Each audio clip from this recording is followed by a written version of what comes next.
জি আসসালামু আলাইকুম রহমতুল্লাহ। এটা হলো আমার প্রিয় প্রাণ কেন্দ্র কুমিল্লায়। অনেক দিন পরে আসলাম এবং কুমিল্লায় ভিজিটে আমার জীবনে প্রথম আসলাম। দেখেন আসলে ভিতরে অনেক সুন্দর, এই পড়াটার জন্য আসলাম আজকে।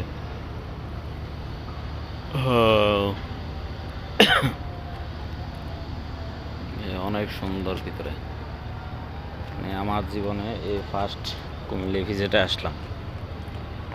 কুমিল্লা ভিজিটে এই জীবনে প্রথম আসলাম, আর কখনো আসা হয়নি এই বয়সে, অথচ আমার মাতৃভূমি কুমিল্লা।